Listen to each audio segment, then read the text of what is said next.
गरीब सास की 5 बहुओं का मोबाइल घर। आज तो चूल्हे से कितना ज्यादा धुआं उठ रहा है। लगता है उपले अच्छे से सूखे नहीं हैं, इसलिए आंच जलने में धुआं कर रहा है। फिर जैसे ही आनंदी जीरे का डब्बा उठाती है तो खाली देखकर कहती है, हे भगवान, जीरे को भी अभी खत्म होना था। सोचा था कि जो ही 2-3 आलू से जीरा डालकर सब्जी बना दूंगी, मगर अब तो ऐसा लगता है नमक रोटी खाना पड़ेगा। ऐसा सोचती हुई आनंदी दुविधा में आ जाती है कि गली में से एक आवाज आती है, जीरा ले लो, टूटे फूटे फोन से जीरा ले लो। बड़ी लंबी उम्र है इस जीरे वाले की, देखो नाम लिया और आ गया। वसुधा दीदी देखो ना, कल मैं घर की थोड़ी बहुत साफ सफाई कर रही थी तो उसमें ये टूटा फूटा सा फोन निकला, इसे बदल कर थोड़ा जीरा ले आओ। ठीक है आनंदी। वसुधा बाहर आकर टूटा फूटा फोन देती है। ये लो भैया फोन, अब जल्दी से जीरा दे दो। ये लो बहन जी जीरा।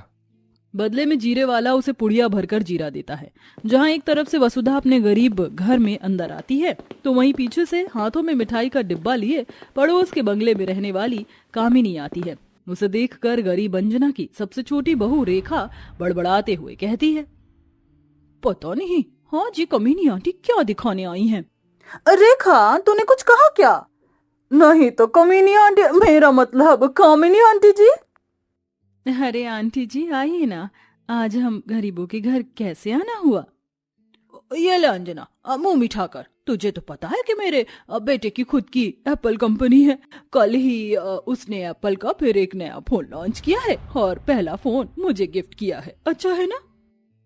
अरे अच्छा, बहुत अच्छा। बड़े बड़े लोग, बड़ी बड़ी बातें। रेखा को ऐसा कहता देखकर अंजना की चारों गरीब बहुएं हंसने लगती हैं। कामिनी पैर पटकते हुए चली जाती है। This is too much. Anjana, तेरी 5 बहू की औकात एक पैसे की भी नहीं है। देखा भी नहीं होगा इतना महंगा फोन। हाँ, गरीब कहेंगी। लाओ दो मेरी मिठाई। गुस्से से भरकर कंजूस कामिनी अपनी मिठाई भी छीन कर ले जाती है, जो कि 5 बहू को बहुत ही बुरा लगता है। गरीब सास अंजना अपनी 5 बहू वसुधा, सरिता, आनंदी, कंचन, रेखा के साथ गरीबी में एक किराए के घर में दिन काट रही हैं। एक सड़क निर्माण के दौरान अंजना ने अपने 2 बेटों को खो दिया। इसके बाद उसकी 2 बहू वसुधा और सरिता की जिंदगी सफेद साड़ी में सिमट कर रह गई और 3 बेटे घर की दुविधाओं को देखकर कमाने शहर चले गए, जो कि अब तक नहीं लौटे। ऐसे में अंजना की बहुएं घर में ही रहकर दिन भर आंख गड़ाए ब्लाउज तुरपाई करती हैं। रात को वो सब खाने ही बैठे थे कि मकान मालिक आ धमका। अरे ओ ससुरी, अरे ओ अंजना, अरे निकलती है बाहर कि मैं अंदर आऊं? ये तो घर के मकान मालिक की। ये सुनते ही सभी के मुंह से निवाला छूट जाता है। अंजना के साथ 5 भी बाहर आती हैं, जहां लालचंद उसे गाली देने लगता है। हरामखोर, मेरा इतने महीना का किराया खाकर बैठी है, कब देगी पैसे? बहुत जल्दी दे देंगे लालचंद। मुझे तो मेरा किराया अभी चाहिए। पर अभी तो पैसे नहीं है लालचंद जी। तभी बुरी नियत से लालचंद वसुधा को देखकर बोलता है, मैं तुम सबका किराया माफ कर दूंगा, तू बस अपनी बड़ी बहू को मेरे साथ भेज दे, बस आज के लिए। वैसे भी इसका पति तो मर गया, तो इसकी जवानी से किसी का तो भला हो। ये सुनकर वसुधा उसे जोरदार थप्पड़ मारती है, जिससे लालचंद बिलबिला उठता है और नीम मेट निकालते हुए कहता है, तूने मुझे मारा? निकल जाओ मेरे घर से। अरे देखो तो मेरा प्यारा सा घर कैसे चूल्हे के धुएं से एकदम काला मटमैला कर दिया है। अरे नहीं तो झोपड़ पट्टी समझकर घर के बाहर दीवारों पर भी उपले पात रखे हैं। अब मैं तुम्हें यहाँ से एक भी सामान लेकर जाने नहीं दूंगा। ये कहकर लालचंद अंजना को उसकी 5 बहुओं के साथ घर से निकाल देता है। रात के उस अंधेरे में वो सब बेआसरे भटकने लगती हैं। तभी चलते चलते रेखा बेहोश हो जाती है। माँ जी, रेखा बेहोश हो गई है, देखिए ना। मुझे देखने दे बहू। अंजना रेखा की नब्ज छूती है तो उसका दुख भरा चेहरा खुशी से भर जाता है। रेखा बहू के पैर भारी है, तुम सब भी थक गई होगी, चलो यहीं बैठ जाओ। अंजना अपनी 5 बहू के साथ सड़क के उस शटर के पास बैठ जाती है। हालांकि घर के बिना उन्हें काफी कठिनाई होती है। सवेरे नारायण उन्हें आकर जगाता है। बहन जी उठिए। माफ कर दीजिएगा भाई साहब, वो हमें नहीं पता था कि आपकी दुकान है।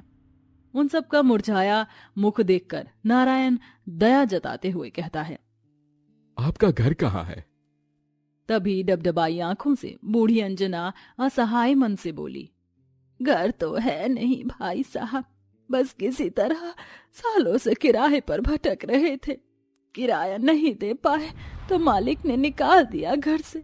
मेरे साथ मेरी 5 बहू भी बेघर दर दर भटक रही हैं। बस दुख इसी बात का है।